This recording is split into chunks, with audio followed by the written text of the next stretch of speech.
Bismillahirrahmanirrahim. Assalamualaikum warahmatullahi wabarakatuh. Berjumpa lagi dengan saya Lutfi Valantika pada materi struktur atom. Alhamdulillah, pada kesempatan ini saya akan menjelaskan mengenai konfigurasi elektron pada unsur transisi dan konfigurasi elektron ion. Nah, sebelum saya menjelaskan konfigurasi elektron pada unsur transisi, kita ingat kembali posisi unsur transisi pada sistem periodik unsur. Ini adalah unsur transisi, ya. Ini unsur transisi dalam. Tapi kita bahas untuk unsur transisi pada periode 4 dan 5, yaitu yang bernomor atom 21 sampai 30 dan bernomor atom 39 sampai 48. Kita perhatikan tabel konfigurasi elektron untuk golongan A dan golongan B. Kita bandingkan golongan A ini, golongan B yang ada tanda bintangnya atau golongan unsur transisi. Ini adalah golongan unsur A. Konfigurasi elektron pada unsur transisi, lihat untuk skandium, titanium, kromium, dan tembaga. Skandium 2892, titanium 2810-2. Nah, untuk kromium 28131, untuk tembaga 28181. Kenapa konfigurasi elektronnya seperti itu?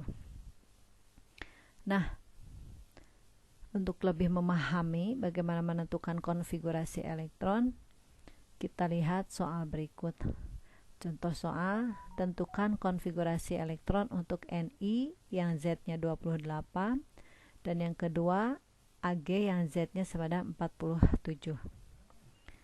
Nah, baiklah.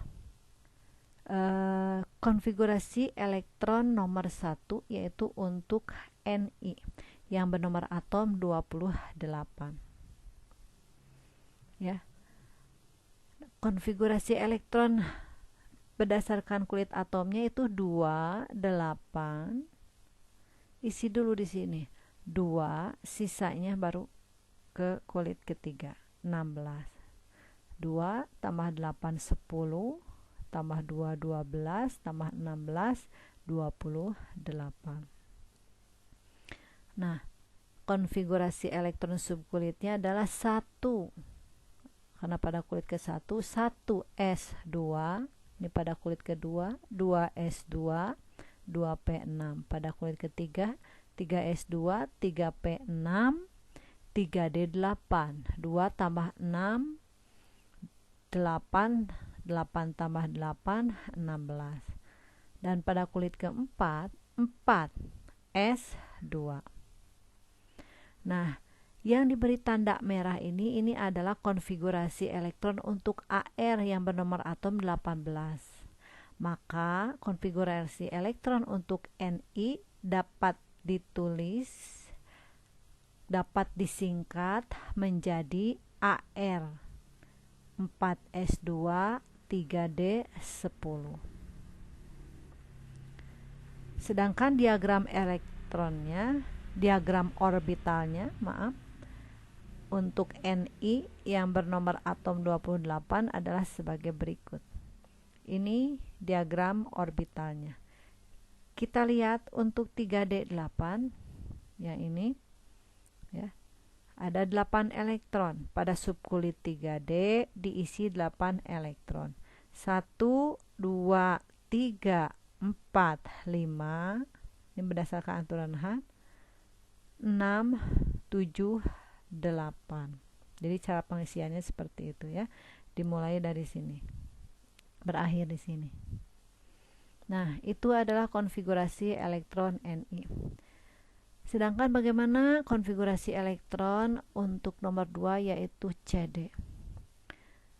CD yang bernomor atom 48 atau kadmium, pada kulit pertama diisi 2, kulit kedua 8, kulit ketiga 18, kulit keempat 18, kulit kelima 2. Sama, kenapa ini tidak diisi penuh dulu 20? Itu berdasarkan prinsip Aufbau yang sudah dijelaskan pada video sebelumnya. Nah, maka konfigurasi elektronnya adalah 1s2.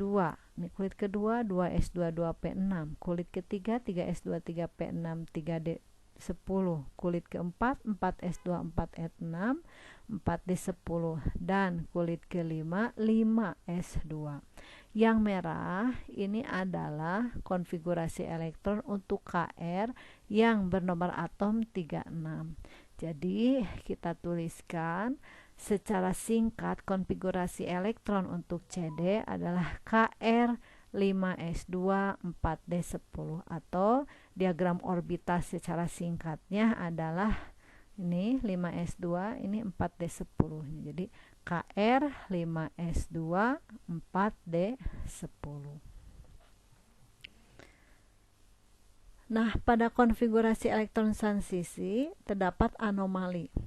Jadi berdasarkan eksperimen terdapat anomali konfigurasi elektron dari aturan-aturan di atas, di mana subkulit D memiliki tendensi untuk terisi setengah penuh atau terisi penuh. Contohnya itu pada unsur Cr dan unsur Cu. Cr yang Z-nya sama dengan 24, Ar4s1 3d5 itu lebih stabil dibanding dengan Ar4s2 3d4. Juga untuk Cu dengan nomor atom 29, Ar4s1 3d10 itu lebih stabil dibanding Ar4s2 3d10. Nah, bagaimana penjelasannya? Kita lihat ini konfigurasi untuk Cr. Cr 24, 28, 2, 12. Jadi 28, 12, 2. Menurut aturan harusnya seperti ini.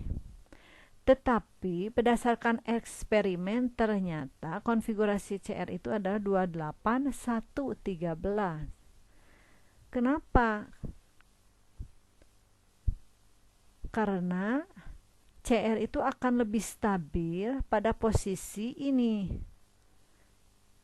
karena orbital D-nya adalah setengah penuh. Jadi kalau kita gambarkan diagram orbitalnya, yang ini diagram orbitalnya yang 3D4 4s2 ini tidak stabil. Jadi menurut teori harusnya seperti ini, tetapi menurut eksperimen, berdasarkan eksperimen ternyata Cr ini konfigurasi elektronnya seperti ini. Ini lebih stabil karena orbital D setengah penuh. Maka konfigurasi Cr24 adalah 1s2, 2s2, 2p6, 3s2, 3p6, 4s1, 3d10. Nah, bagaimana konfigurasi elektron untuk Cu? Cu memiliki nomor atom 29. Maka pada kulit pertama diisi 2, kulit kedua diisi 8, kulit ketiga diisi 17, dan kulit keempat diisi 2. Ini menurut aturan. Ternyata ini tidak stabil. Akan Cu29 akan lebih stabil kalau orbital D-nya penuh. Maka konfigurasi elektronnya adalah 1, 2, 8, 18, 1. Ya, di 1s2, 2s2, 2p6, 3s2, 3p6, 3d10, 4s1. Atau kita tulis menjadi AR 4s1 3d10. Jadi ini tidak stabil, yang ini lebih stabil. Jadi konfigurasi elektron untuk Cu29 adalah AR 3d10 atau 4s1 3d10.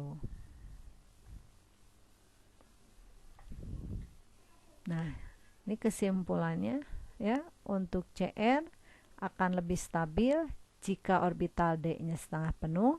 Untuk Cu akan lebih stabil jika orbital D-nya penuh. Nah, selanjutnya saya akan menjelaskan mengenai konfigurasi elektron ion. Terbentuknya ion pada suatu atom itu akibat adanya penambahan dan pengurangan elektron. Contohnya misalkan pada konfigurasi elektron dari ion F-1. Nomor atom F9. Pembentukan ion F-1 dari atom F akibat adanya penambahan elektron. Jadi di sini F yang jumlah elektronnya 9 menangkap 1 elektron membentuk F-1 sehingga jumlah elektronnya menjadi 10. Maka konfigurasi elektron untuk fluor yang nomor atomnya 9 ini 1s2, 2s2, 2p5. Ini diagram orbitalnya. Nah, setelah terbentuk menjadi F-1, elektronnya bertambah 1 menjadi 10. Maka konfigurasi elektronnya 1s2, 2s2, 2p6. Diagram orbitalnya seperti ini. Nah, kemudian bagaimana konfigurasi elektron dari ion Fe3+, di mana nomor atom Fe-nya adalah 26. Pembentukan ion Fe3+ adalah disertai dengan pelepasan elektron. Jadi Fe yang tadinya berjumlah elektron 26 elektron membentuk Fe3+ dengan melepaskan 3 elektron. Maka ketika terbentuk Fe3+ jumlah elektronnya berkurang 3 menjadi 23 elektron. Sehingga konfigurasi elektron Fe3+ seperti ini. Ya, jadi dikurangi 3 dari Fe. Ini 1, 2, 3. Ya. Jadi konfigurasi elektronnya adalah Ar3D5, 4s0, 3d5. Itu untuk Fe3+. Nah, saya cukupkan sekian untuk materi ini. Terima kasih atas perhatiannya. Wabillahi taufiq wal hidayah. Wassalamualaikum warahmatullahi wabarakatuh.